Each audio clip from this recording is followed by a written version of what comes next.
پچھلے 2 ماہ بڑے خوشگوار اور پرسکون گزرے تھے۔ امنگ اور ترنگ سے بھرپور موسم نے فضا کو مہکا رکھا تھا۔ ماحول میں مستی اور شوخی رچی بسی تھی۔ چہار سو رنگینی اور آفرینی پھیلی نظر آتی تھی۔ ہر شے نکھری نکھری اور زندگی سے معمور، دماغ مخمور اور دل محبت سے چور۔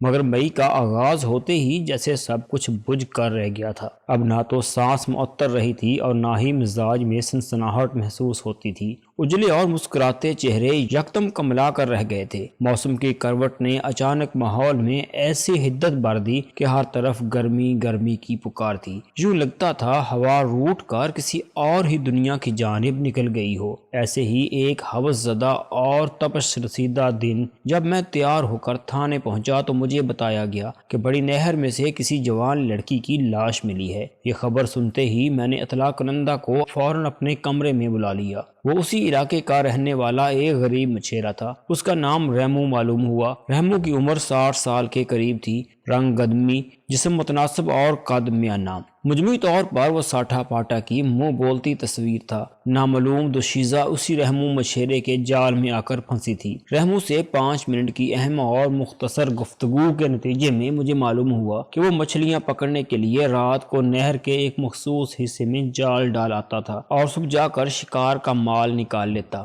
گزشتہ رات بھی وہ حسب معمول جال کو سیٹ کر کے گھر آ گیا تھا، لیکن آج صبح وہ نہر کے اس مخصوص حصے کا معائنہ کرنے کے لیے وہاں پہنچا تو اسے حیرت کا ایک جھٹکا لگا۔ جال میں مچھلیوں کی بجائے ایک جوان اور خوبرو دوشیزہ پھنسی ہوئی نظر آئی۔ اس نظارے نے اسے گہری تشویش میں مبتلا کر دیا اور وہ اس واقعے کی اطلاع دینے تھانے چلا آیا تھا۔ میں نے رحمو کی بات توجہ سے سنی اور وقوع کا جائزہ لینے کے لیے حوالدار حق نواز کے ہمراہ بڑی نہر کی جانب روانہ ہو گیا۔ ان دنوں میں موضع نوشاہی کے تھانے میں تعینات تھا۔ نوشاہی ایک چھوٹا سا قصبہ تھا اور وہاں کی ضرورت کے مطابق کم و بیش ہر اہم شے ادھر مل جاتی تھی۔ بڑی نہر قصبے کی شمالی جانب پہلو سے گزرتی تھی۔ ہم پیدل ہی چلتے ہوئے تھوڑی دیر میں جائے وقوع پر پہنچ گئے۔ اب وہاں نصف درجن کے قریب افراد بھی جمع ہو چکے تھے۔ جیسے جیسے لوگوں کو اس واقعے کی اطلاع مل رہی تھی وہ جائے وقوع کا رخ کر رہے تھے۔ ہم رحمو کی رہنمائی میں نہر کے پل پر پہنچ کر نیچے کو اترنے لگے۔ اس نے مچھلی کا شکار کرنے والا جال پل کے نزدیک ہی نہر کے ایک کنارے ڈال رکھا تھا۔ مذکورہ بڑی نہر مشرق سے مغرب کی سمت رواں دواں تھی۔ پانی کے حوالے سے اسے بری ہوئی کہا جا سکتا تھا اور یہ نہر کا وہ کنارہ تھا جدھر سے پانی آ رہا تھا۔ ریمو نے مچھلیوں کو پل کے نیچے سے گزرنے سے پہلے ہی پکڑنے کا منصوبہ بنا رکھا تھا۔ مجھے مچھلیوں اور ماہی گیری کے بارے میں زیادہ معلومات نہیں تھیں، لہٰذا ریمو بڑی تفصیل سے مجھے اس بارے میں بتا رہا تھا۔ میں نے اس کی بات سننے کے دوران لاش کا معائنہ شروع کر دیا۔ وہ بدنصیب دوشیزہ جال میں بری طرح الجھی ہوئی تھی۔ یہ حال اس کا شاید جال کھینچنے کے سبب ہوا تھا۔ ریمو نے درجنوں مچھلیوں کی امید میں بڑے ماہرانہ انداز میں جال کو کھینچا ہوگا اور اس کی نگاہ ایک بڑی سی انسانی مچھلی پر پڑی ہوگی تو ظاہر ہے اسے ذہنی دھچکا لگا ہوگا۔ تدبیر اور تقدیر میں ہر لمحہ آنکھ مچولی ہوتی رہتی ہے۔ یہ ایک دوسرے کو چت کرنے کا کوئی موقع ہاتھ سے جانے نہیں دیتی، لیکن دیکھنے میں یہ آیا ہے کہ تقدیر جو مات دیتی ہے وہ بہت ہی اذیتناک اور رلا دینے والی ہوتی ہے۔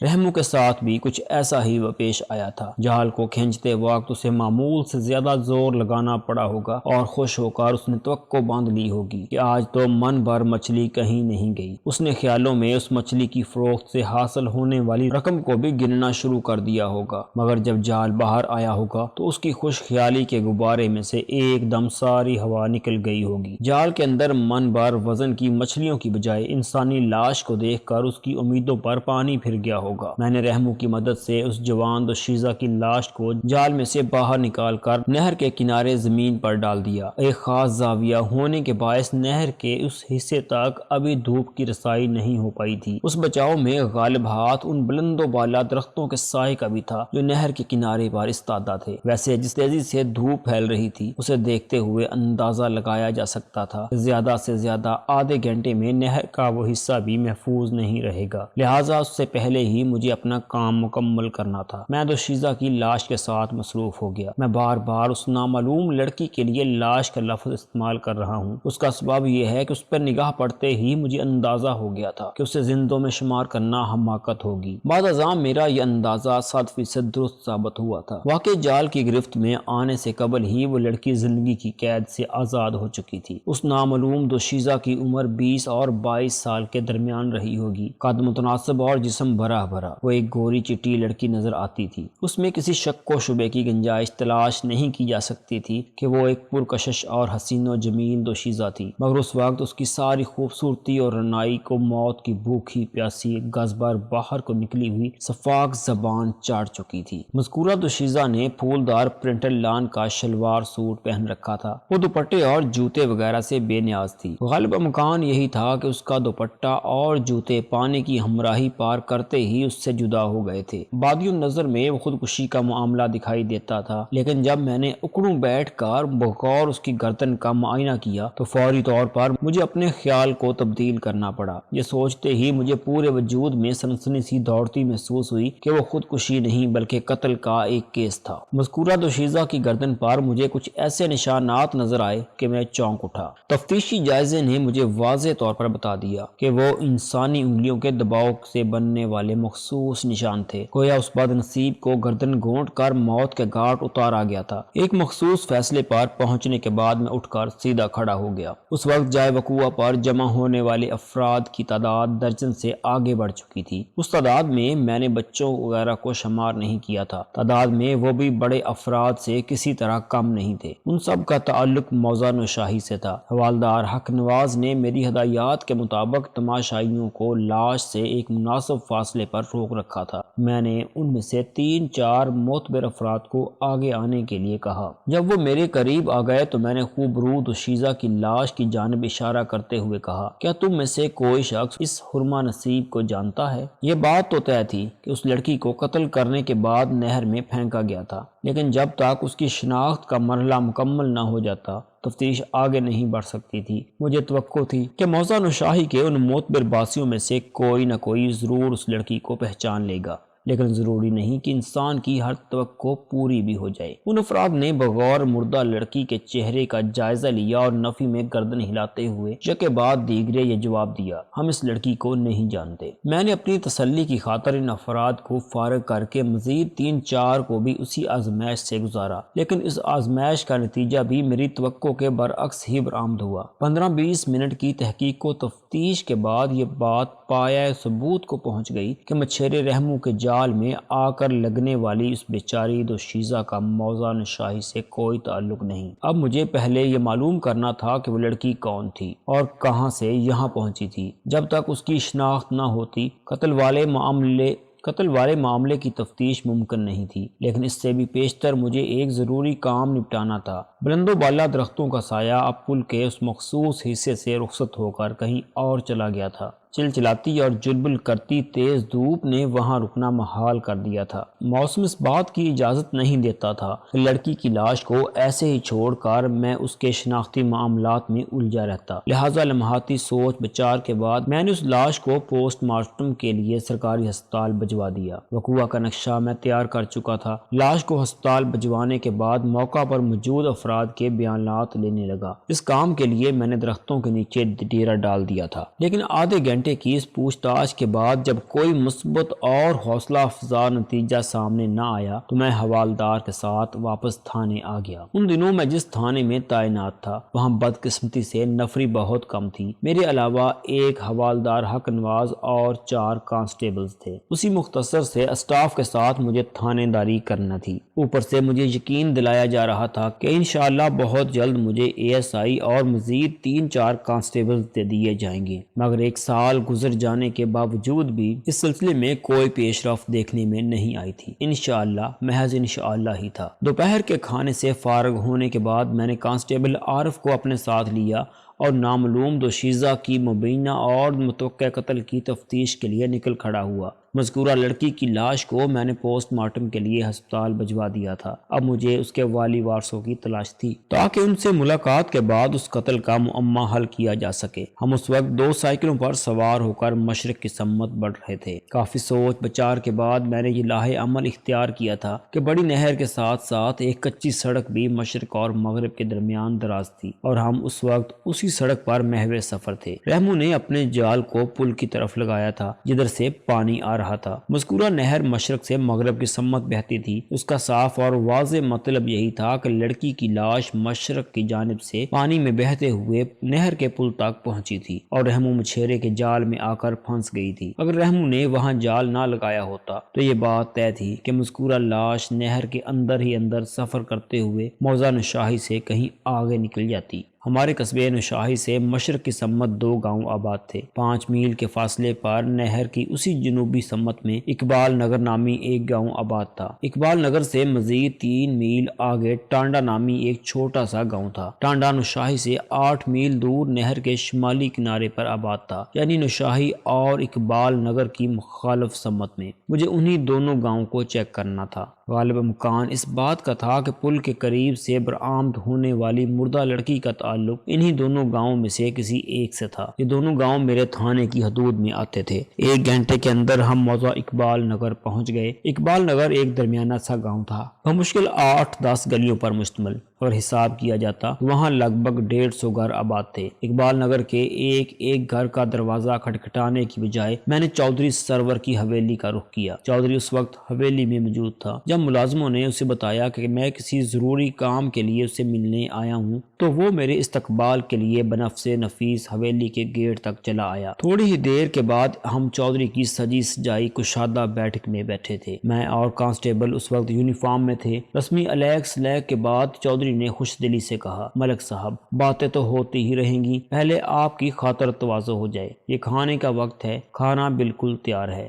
یہ میری خوش قسمتی ہے کہ آج دوپہر کا کھانا آپ کے ساتھ کھاؤں گا۔ اس تکلف کی ضرورت نہیں چودھری صاحب، میں نے صاف گوئی کا مظاہرہ کرتے ہوئے کہا۔ کھانا ابھی تھوڑی دیر پہلے ہم نے کھا لیا تھا، آپ ہمیں ٹھنڈا پانی پلوا دیں، آج تو قیامت کی گرمی ہے۔ یہ کیسے ہو سکتا ہے ملک صاحب، وہ اسراری انداز میں بولا۔ آپ میرے غریب خانے پر آئیں اور کچھ کھائے پیے بنا ہی چلے جائیں۔ ہم پیے بنا نہیں جائیں گے چودھری صاحب، میں نے کہا۔ آپ سے صرف ٹھنڈے پانی کی فرمائش ہے، اس کے بعد وہ کام کرنا چاہوں گا جس مقصد کی خاطر یہاں آیا ہوں۔ اس کے کان کھڑے ہو گئے، چوکنا نظر سے میری جانب دیکھتے ہوئے مستفسر ہوا، خیریت تو ہے نا ملک صاحب؟ خیریت نہیں ہے چودھری صاحب، میں نے ٹھہرے ہوئے لہجے میں کہا، ورنہ میں اتنی شدید گرمی میں سفر کر کے آپ کے پاس نہ آتا۔ معاملہ کیا ہے، کچھ پتہ تو چلے۔ وہ ایک دم سنجیدہ ہو گیا۔ میں ایک قتل کے سلسلے میں تفتیش کرنے ادھر آیا ہوں، میں نے گمبھیر انداز میں کہا۔ قتل؟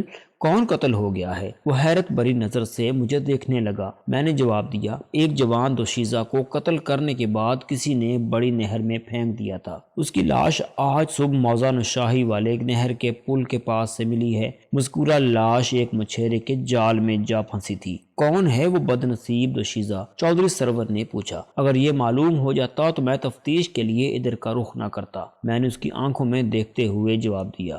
ہاں، البتہ یہ تصدیق میں نے کر لی ہے کہ اس کا تعلق موضع نشاہی سے ہرگز نہیں ہے۔ میں لمحہ بھر کو سانس لینے کی غرض سے متوقف ہوا، پھر اضافہ کرتے ہوئے کہا، اب یہی سوچا جا سکتا ہے کہ اس دوشیزہ کی لاش نہر کے پانی کے ساتھ بہتے ہوئے نہر کے پل تک پہنچی تھی۔ نہر کا بہاؤ مشرق سے مغرب کی سمت ہے اور اس طرف پہلے آپ کا گاؤں آتا ہے اور اس کے بعد موضع ٹانڈا ہے۔ اس وقت میں آپ کے گاؤں کے اندر یعنی آپ کی حویلی میں بیٹھا ہوں۔ اگر یہاں کی تفتیشی کوشش ناکام ہو گئی تو پھر میں ٹانڈا کا رخ کروں گا۔ اب تو آپ میری تفتیش کے زاویے کو اچھی طرح سمجھ گئے ہوں گے۔ وہ چند لمحات تک گہری نظر سے مجھے دیکھتا رہا، پھر معنی خیز انداز میں گردن ہلاتے ہوئے بولا، یعنی آپ کا مطلب یہ ہے کہ اس نامعلوم مقتولہ لڑکی کا تعلق یا تو اقبال نگر سے ہے یا پھر موضع ٹانڈا سے؟ جی ہاں بالکل، میرا یہی مطلب ہے، میں نے ٹھوس لہجے میں جواب دیا۔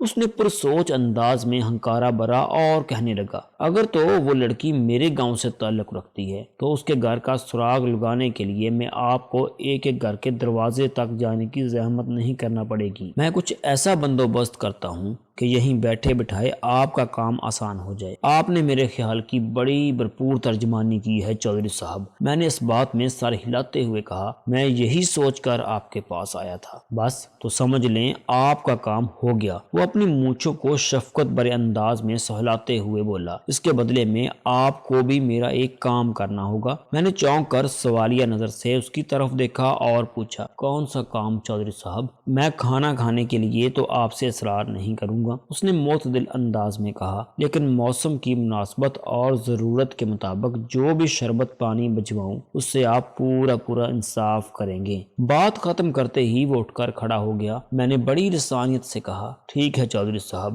جیسے آپ کی مرضی۔ چودھری بیٹھک میں سے نکل کر حویلی کے اندرونی حصے کی جانب بڑھ گیا تو کانسٹیبل عارف نے مجھ سے کہا، ملک صاحب، چودھری سرور دوسرے چودھریوں سے بڑا مختلف ہے۔ کیا مختلف ہے؟ میں نے سرسری انداز میں پوچھا۔ وہ بولا، میں نے اکثر چودھریوں کو دیکھا ہے، بڑی تن فن اور روب داب والے ہوتے ہیں، ان کی ہر ادا سے غرور اور تکبر ٹپکتا ہے، لیکن چودھری سرور جس محبت اور خلوص سے پیش آ رہا ہے اسے دیکھ کر یقین ہی نہیں آ رہا کہ کوئی چودھری اتنا متعاون اور معتدل بھی ہو سکتا ہے۔ زندگی کا کوئی بھی شعبہ ہو عارف، میں نے سمجھانے والے انداز میں کہا، اس میں ہر قسم کے لوگ موجود ہوتے ہیں، اچھے بھی اور برے بھی، پرخلوص بھی اور بد اخلاق بھی، سیاہ کار بھی اور نیکوکار بھی۔ اسی لیے کہا جاتا ہے کسی ایک برے شخص کو بنیاد بنا کر انسانوں کے ایک مخصوص گروہ کو برا نہیں سمجھ لینا چاہیے، یا کسی ایک اچھے انسان کے صالح برتاؤ کو دیکھ کر یہ فتویٰ جاری نہیں کر دینا چاہیے کہ اس کے گروہ میں سب انسان نما فرشتے ہی ہوں گے۔ میں لمحے بھر کے لیے متوقف ہوا۔ عارف بڑی توجہ سے میری تقریر نما باتیں سن رہا تھا۔ میں نے اضافہ کرتے ہوئے کہا،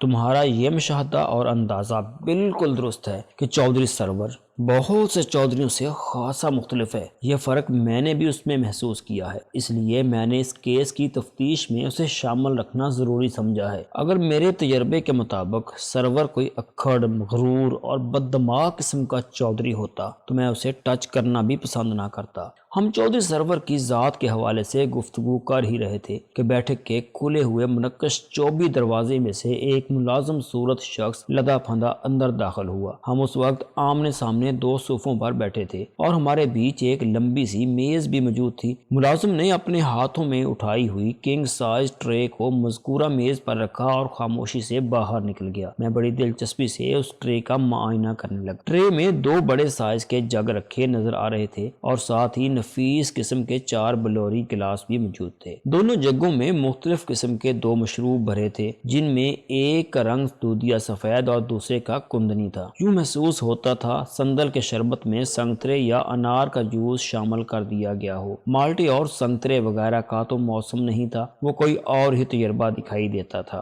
بہرحال مذکورہ شربت شیریں اور خوش ذائقہ تھا۔ پینے کے بعد یوں محسوس ہوا نس نس میں سرایت کر گیا ہو۔ دونوں جگ پوری طرح بھرے ہوئے تھے۔ 2 افراد کی تواضع کے لیے 4 گلاس کی حقیقت کوئی سمجھ میں نہ آنے والی بات نہیں تھی۔ گویا ہم دونوں کو وہ دونوں مشروب 2 مختلف گلاسوں میں پینا تھے۔ میں نے ٹرے کی جانب ہاتھ بڑھاتے ہوئے کانسٹیبل سے کہا، شروع ہو جاؤ جوان، کسی تکلف کی ضرورت نہیں، آج بڑی قیامت کی گرمی ہے اور چودھری سرور نے گرمی کا بہترین توڑ پیش کر دیا ہے۔ عارف نے کندنی مشروب کو اپنے لیے گلاس میں بھرا، جبکہ میں نے دودھیا شربت سے پیاس بجھانے کی ابتدا کی۔ ایک گھونٹ لیتے ہی اندازہ ہو گیا کہ وہ کوئی عمدہ قسم کی سرمائی یعنی ٹھنڈائی ہے۔ ہم دونوں چودھری کی تواضع کا لطف اٹھاتے ہوئے نامعلوم دوشیزہ کے بارے میں گفتگو کرنے لگے۔ اس کے ساتھ ہی چودھری سرور بھی زیر بحث رہا۔ عارف کو یہ تشویش تھی کہ وہ اس کیس میں کس طرح ہماری مدد کرے گا۔ اس سوال کا جواب مجھے بھی معلوم نہیں تھا، لہٰذا میں نے کانسٹیبل سے کہہ دیا، دیکھتے ہیں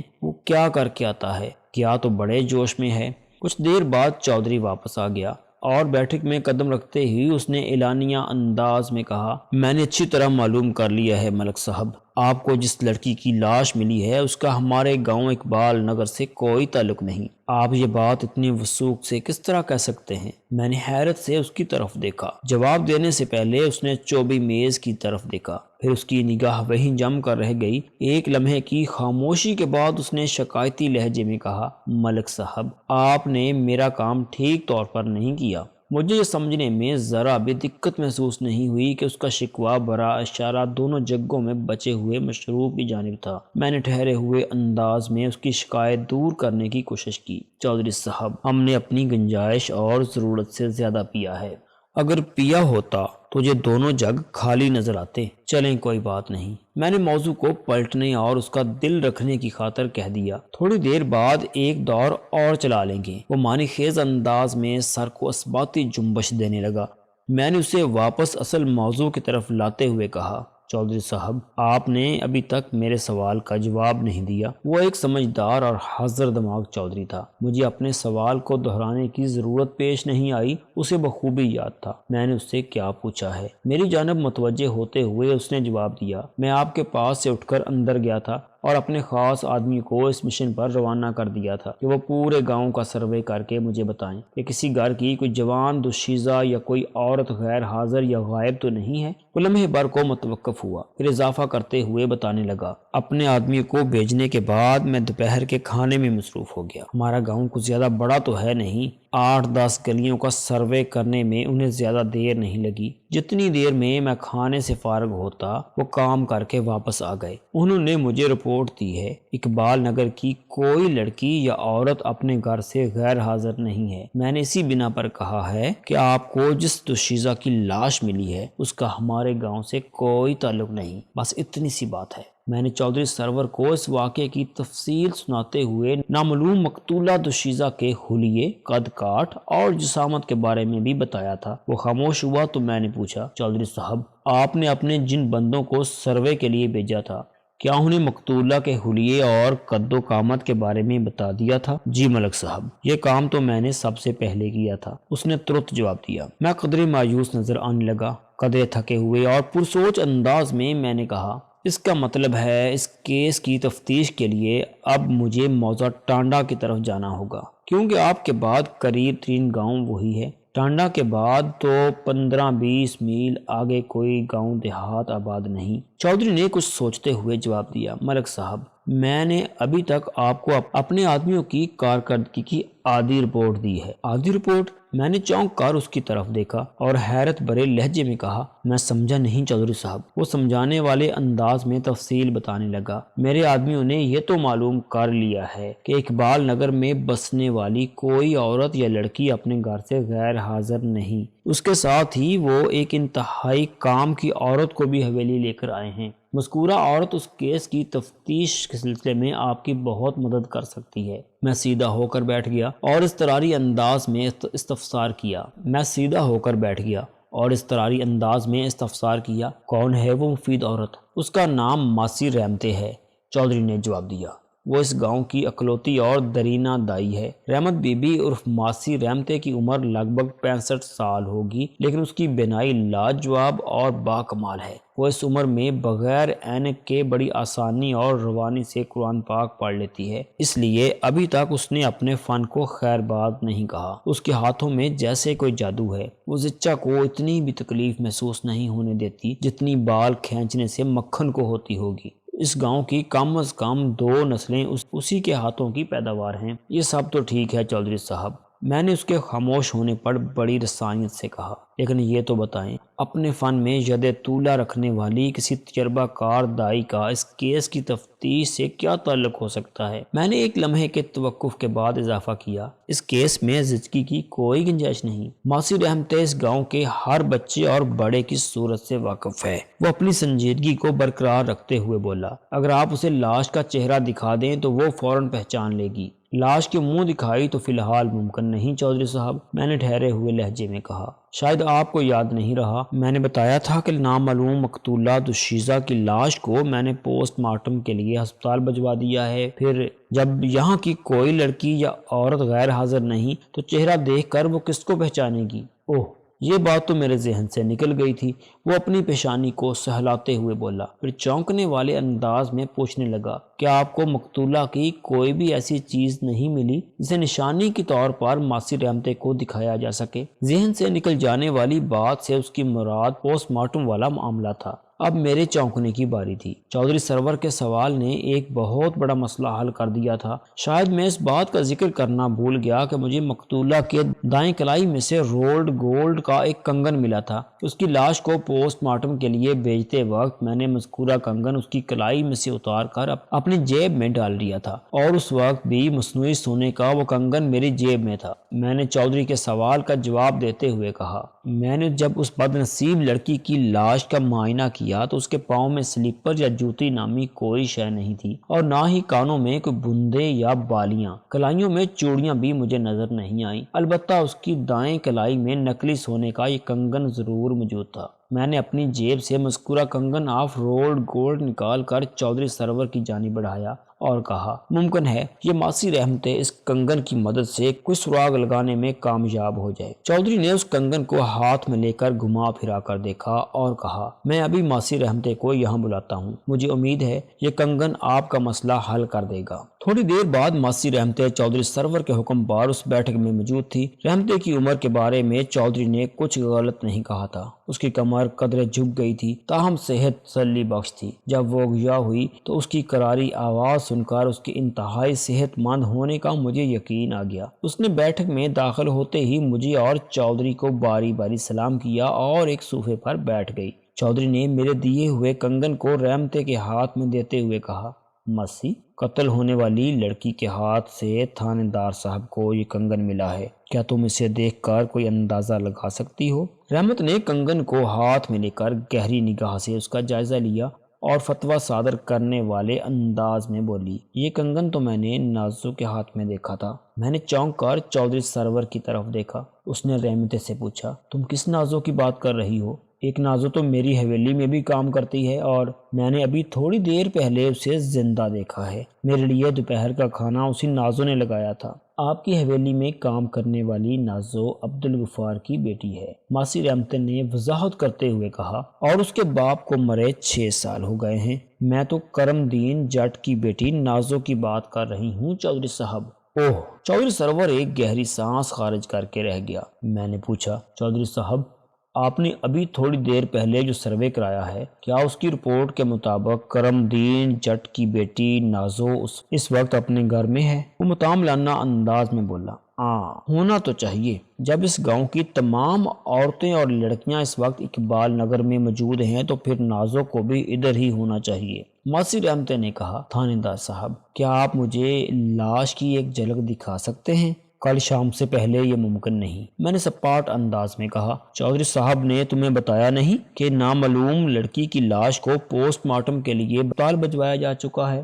اوہ، پوسٹ مارٹم، چیر پھاڑ۔ اس نے بڑی ناگواری سے یہ الفاظ دہرائے، پھر خفگی آمیز انداز میں بولی، ایک تو پولیس کو پوسٹ مارٹم کی بہت جلدی ہوتی ہے۔ میں نے اس کی نامعقول بڑبڑاہٹ کا جواب دیتے ہوئے قدرے سخت لہجے میں کہا، پولیس کو ہر اس کام کی جلدی ہونا بھی چاہیے جو ناگزیر اور اشد ضروری ہو۔ میں نے لمحے بھر کو رک کر ماسی رحمتیں کے چہرے کا جائزہ لیا، پھر اپنی بات کو آگے بڑھاتے ہوئے کہا، اس نامعلوم دوشیزہ کی لاش موزہ شاہی کی حدود میں سے مجھے ملی تھی۔ میں نے وہاں کے معتبر لوگوں سے لاش کی شناخت کروانے کی بھرپور کوشش کی تھی، لیکن کسی نے بھی اس کے وہاں کے رہائشی ہونے کی تصدیق نہیں کی۔ اگر میں اسے پوسٹ مارٹم کے لیے ہسپتال نہ بھجواتا تو موسم کی شدت کے باعث لاش کا برا حشر ہو جاتا۔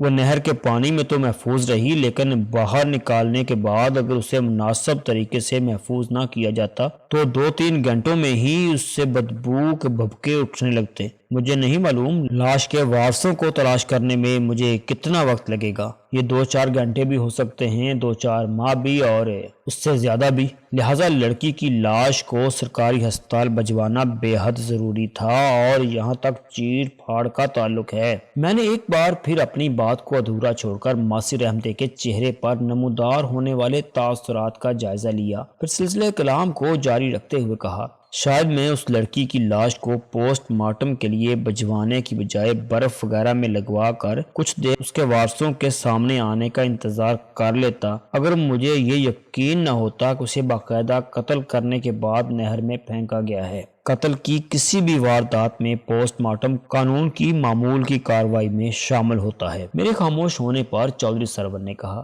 ملک صاحب، آپ کیا پسند کریں گے؟ میں کرم دین جٹ کی بیٹی نازو کو ادھر حویلی ہی میں بلا لوں یا آپ اس کے گھر جا کر تفتیش کریں گے؟ میں نے چودھری کے سوال کا جواب دینے سے پہلے ماسی رحمتے سے پوچھ لیا۔ ماسی، ایک مرتبہ پھر اچھی طرح کنگن کو دیکھ لو اور بتاؤ، کیا واقعی تم نے یہ کنگن کرم دین جٹ کی بیٹی نازو کی کلائی میں دیکھا تھا؟ میری آنکھوں کو کسی قسم کا مغالطہ نہیں ہو سکتا جناب، وہ تیقن سے بولی۔ میں اٹھ کر کھڑا ہو گیا اور فیصلہ کن لہجے میں کہا، میں کرم دین جٹ کے گھر جا رہا ہوں اور ماسی رحمتے بھی میرے ساتھ جائے گی۔ ٹھیک ہے۔ چودھری نے تائیدی انداز میں گردن ہلائی اور بولا، اس کیس میں بھی بہت دلچسپی محسوس کر رہا ہوں۔ ادھر سے جو بھی نتیجہ سامنے آئے، تھانے جاتے ہی مجھے اس سے ضرور آگاہ کر دیں۔ میں نے چودھری سرور کی فرمائش پوری کرنے کا وعدہ کیا اور اس کی حویلی سے نکل آیا۔